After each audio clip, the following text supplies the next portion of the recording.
ఒక అందమైన అడవిలో చిలిపి పనులు చేయడానికి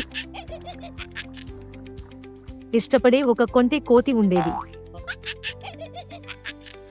అది ఏనుగు తొండానికి కట్టేస్తుంది. అది పులి పాదాలకు తేనె పూసేది.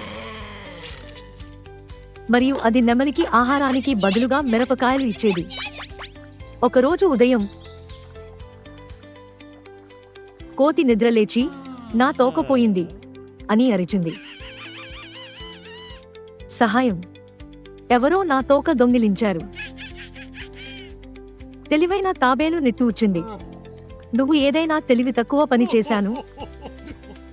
కోతి గుర్తు చేసుకుంది. అది తన తోకను బురదలో ముంచి చిలిపిగా తేనెటీగల గూడులో గుచ్చుకుంది. కాని తేనెటీగలు కోపంగా గర్జించాయి.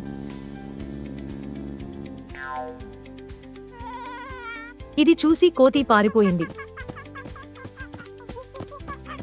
తన తోకను వదిలేసి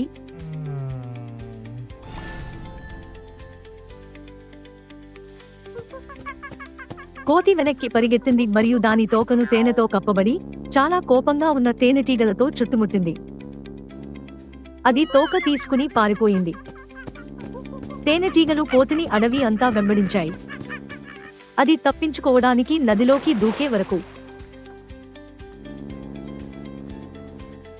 ఇతర జంతువులు నవ్వుతూ, ఈసారి నువ్వు నీతోనే జోక్ చేసుకుంటున్నావు.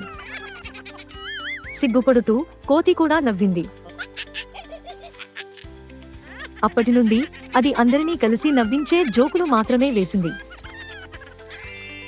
అది నేర్చుకుంది, నువ్వు ఎక్కువగా జోక్ చేస్తే ఒకరోజు అతిపెద్ద ట్రిక్ నీ మీద పడుతుంది.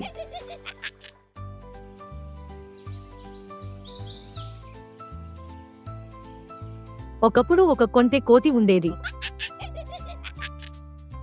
దానికి బబుల్గమ్ నమలడం చాలా ఇష్టం. అది పార్కులోని పిల్లల్లాగే పెద్ద బబుల్గమ్ ఊదాలనుకుంది. ఒకరోజు దానికి ఒక పెద్ద గులాబీ రంగు బబుల్గమ్ ముక్క దొరికింది.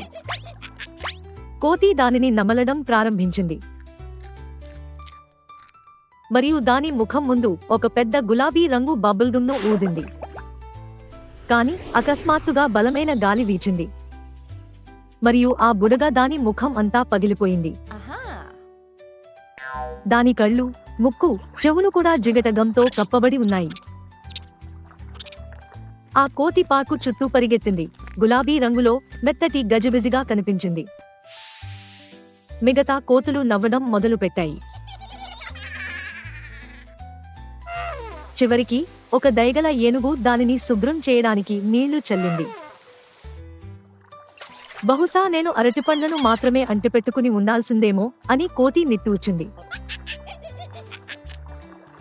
అది నేర్చుకుంది, కొన్ని విషయాలు సరదాగా కనిపిస్తాయి, మీరు ఆ పరిస్థితిలో చిక్కుకునే వరకు.